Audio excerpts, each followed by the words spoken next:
Shalom, jemaat yang dikasihi Tuhan. Pada kesempatan ini saya mau sampaikan pesan Tuhan tentang seperti yang Tuhan mau.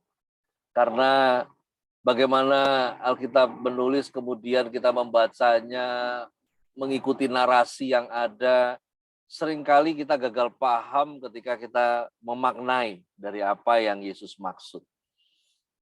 Topik kita kesempatan ini berjudul pada jadilah seperti yang Tuhan mau. Dari Matius pasalnya yang ke-8 ayat 11 sampai dengan ayat yang pertama maksud saya sampai dengan ayat yang ke-4. Demikian tertulis, setelah Yesus turun dari bukit, orang banyak berbondong-bondong mengikuti dia. Maka datanglah seorang yang sakit kusta kepadanya, lalu sujud menyembah dia dan berkata, Tuan, jika Tuan mau, Tuan dapat mentahirkan aku. Lalu Yesus mengulurkan tangannya, menjamah orang itu dan berkata, Aku mau, jadilah engkau tahir. Seketika itu juga, tahirlah orang itu daripada kustanya. Lalu Yesus berkata kepadanya, Ingatlah, jangan engkau memberitahukan hal ini kepada siapapun, tetapi pergilah, perlihatkanlah dirimu kepada imam, dan persembahkanlah persembahan yang diperintahkan Musa sebagai bukti bagi mereka. Saya melanjutkan di ayat 5 sampai dengan ayatnya yang ke-13. Ketika Yesus masuk ke Kapernaum, datanglah seorang perwira mendapatkan dia dan memohon kepadanya. Tuan, hambaku terbaring di rumah karena sakit lumpuh dan ia sangat menderita. Yesus berkata kepadanya, Aku akan datang menyembuhkannya. Tetapi jawab perwira itu kepadanya, Tuan, aku tidak layak menerima Tuan di dalam rumahku. Katakan saja sepatah kata, maka hambaku itu akan sembuh. Sebab aku sendiri seorang bawahan, dan di bawahku ada pula prajurit. Jika aku berkata kepada salah seorang prajurit itu pergi, maka ia pergi. Dan kepada yang seorang lagi datang, maka ia datang.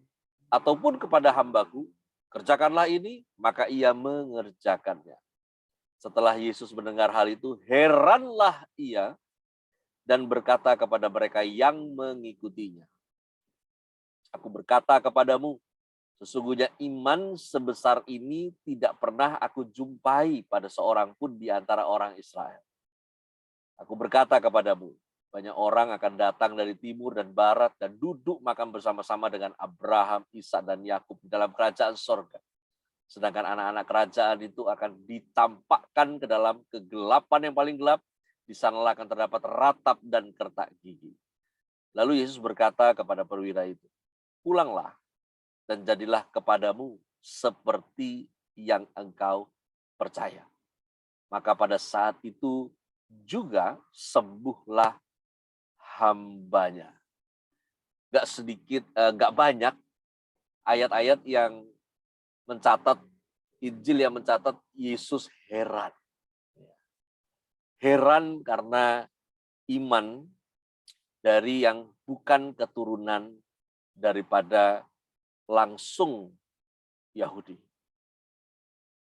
Di dalam King James Version dan beberapa versi di ayat 13, di mana pulanglah dan jadilah kepadamu seperti yang kau percaya, kita akan dapati go the way, be it done unto thee. Kemudian be it done for you as you have believed. Kita akan temukan beberapa kalimat yang saling melengkapi dari Injil berita tentang kejadian perwira ini. Jadilah kepadamu seperti yang engkau percaya. Ingat, ada teks, ada konteks.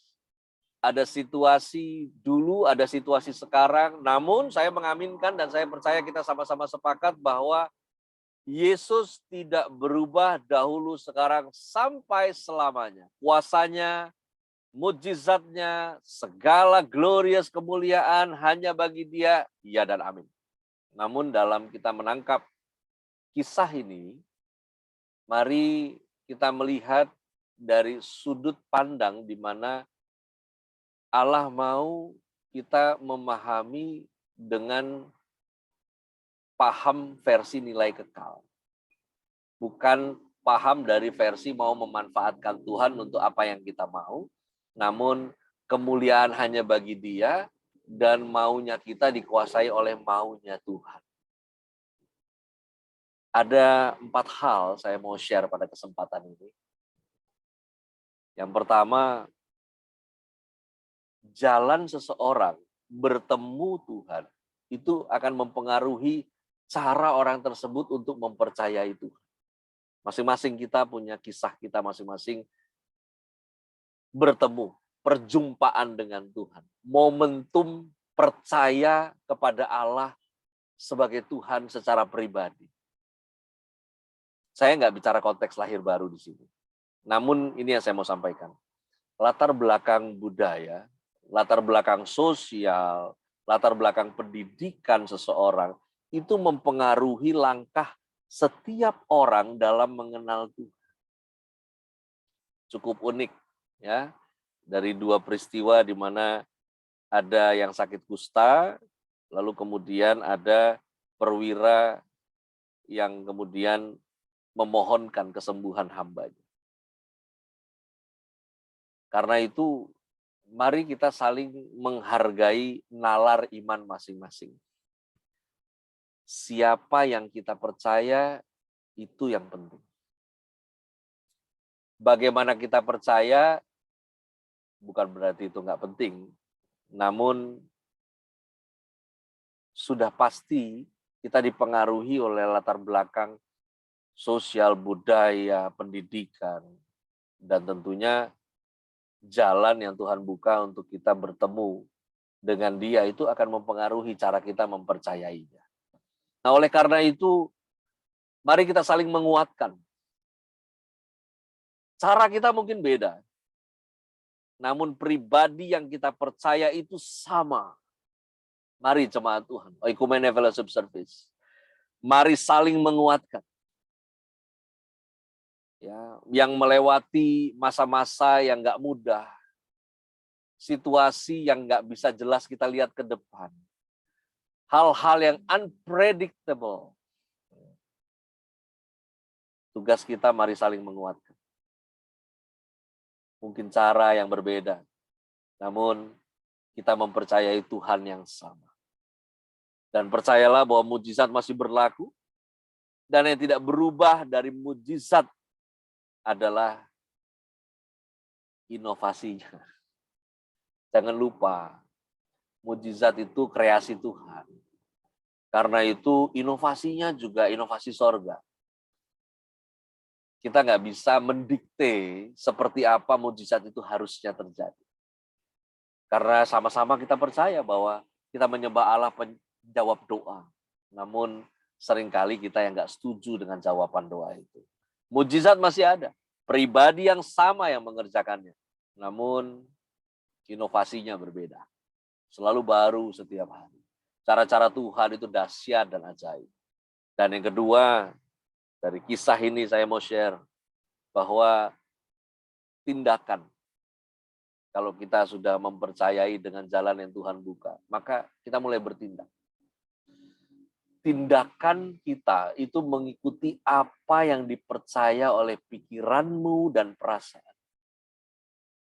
Selalu demikian. Tindakan itu mengikuti apa yang dipercaya perasaan, apa yang dipercaya oleh pikiran. Reaksi setiap orang itu berbeda dalam menghadapi masalah. Bahkan masalah yang sama bentuknya, reaksi setiap orang berbeda. Oleh karena iman, apalagi? Oleh karena iman, dalam menghadapi masalah yang sama, reaksi setiap orang itu masing-masing. Karena itu penilaianmu terhadap Tuhan itu mempengaruhi sikap dan tindakan. Sampai Yesus heran. Yesus bilang, ayo saya ke rumah, saya doakan di sana, saya lakukan di sana, dan perwira ini mengatakan, nggak perlu, saya nggak layak, saya nggak pantas.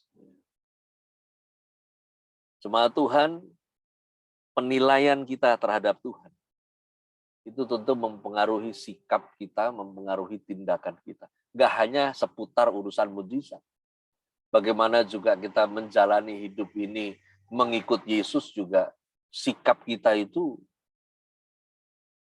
dipengaruhi oleh penilaian kita terhadap Tuhan. Seperti apa kamu menilai Tuhan? Seperti apa saya menilai Tuhan? Seperti itulah kita akan menyikapi keadaan kita, menyikapi situasi kita, mengambil keputusan dari respon terhadap situasi itu, yang akhirnya menjadi tindakan. Kalau percaya Tuhan itu baik, Anda masih percaya Tuhan itu baik, saya masih percaya Tuhan itu baik. Bahkan sekalipun situasi menutup perhitungan tentang hal-hal baik. Namun percayalah, Tuhan itu baik. Nah, kalau percaya Tuhan itu baik, nah mari kita persiapkan diri. Karena semuanya masih mungkin untuk menjadi baik. Karena Allah itu baik adanya. Sungguh besar kasih setianya. Panjang sabar Allah itu.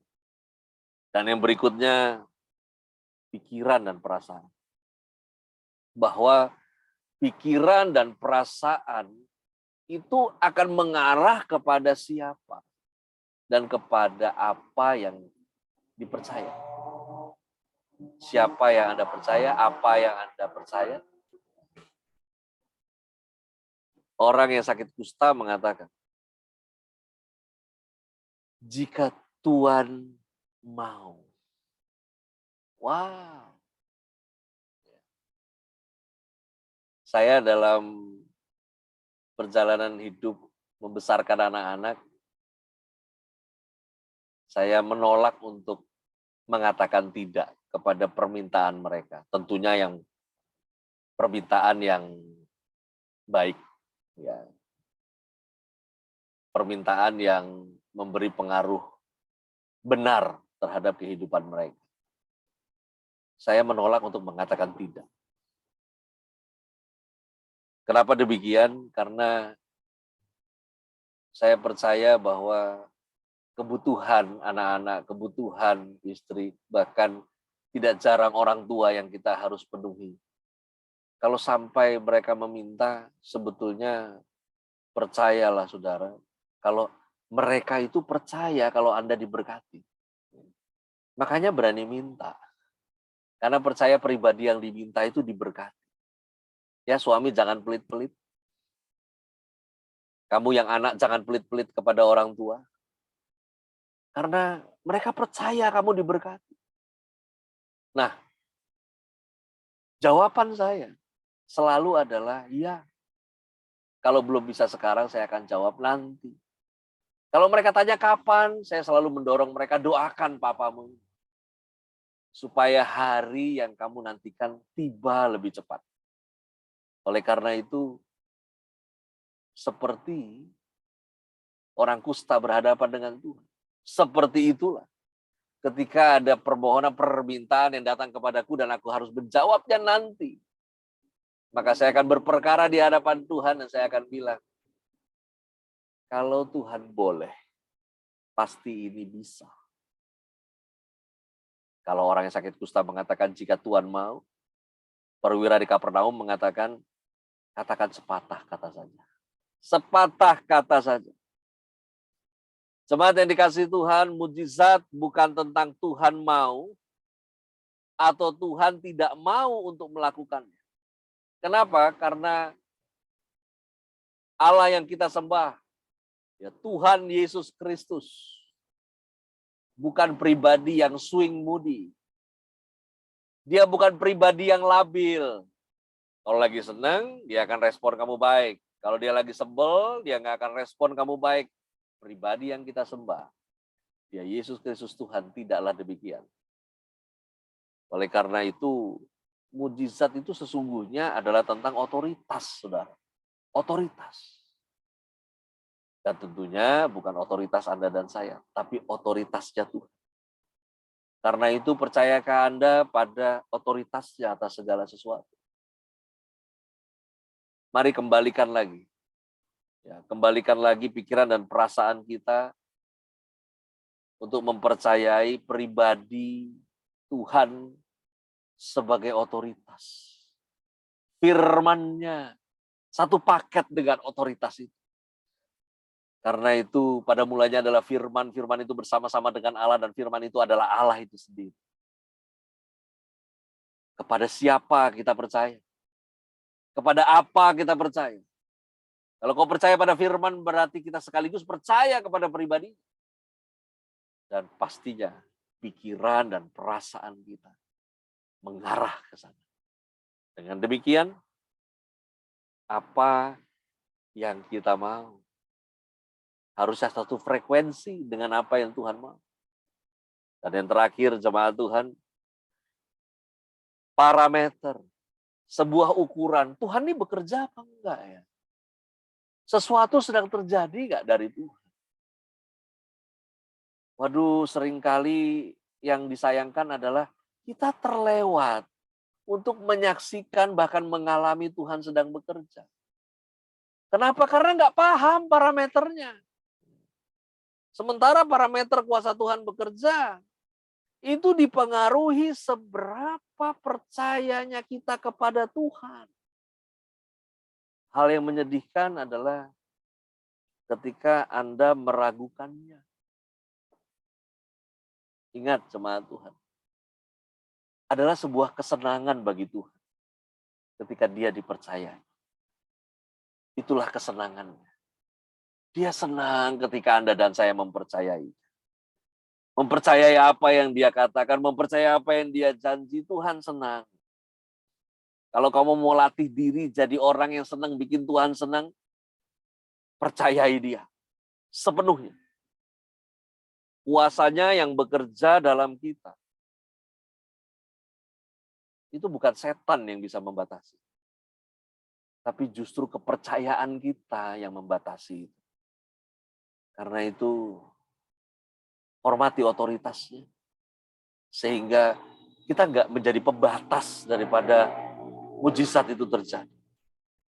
Karena itu, jemaat Tuhan, percaya dan mujizat, hubungan keduanya hanya setipis dua sisi uang logam.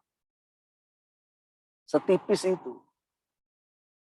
Tidak semua orang bisa memasuki minggu terakhir di bulan November ini, di mana kita akan progres memasuki bulan terakhir di tahun ini. Puji Tuhan, kita masih terpelihara. Puji Tuhan, setiap masalah yang mampir kita bisa melewatinya dengan berkemenangan. Itu Tuhan. Itu mujizat. Karena nggak mudah melewati hari-hari terakhir di zaman akhir ini.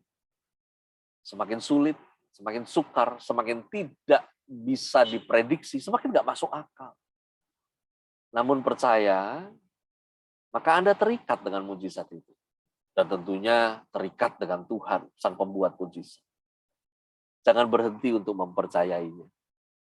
Karena kebaikan itu terjadi bukan pada situasinya, tapi pada kita yang mengikat diri kepada Tuhan. Tetap semangat. Mempercayainya sepenuh keberadaan diri. Dan lihatlah, perjalanan ini akan lebih mengasihkan. Kalau orang bilang hidup ini berat, hidup itu menjadi lebih menyenangkan. Karena bahagia, ketenangan tidak dipengaruhi dari apa yang di luar. Tapi keterikatanmu dengan Tuhan. Percaya kita yang gak berkesudahan kepada membuat dia senang, dan kesenangan Tuhan akhirnya juga diimpartasi ke dalam kehidupan Anda dan saya. Tetap mempercayai Tuhan, jangan patah semangat, jangan fokus pada apa yang kamu lihat, tapi fokus kepada apa yang Tuhan janji. Tuhan Yesus memberkati kita sekalian. Haleluya.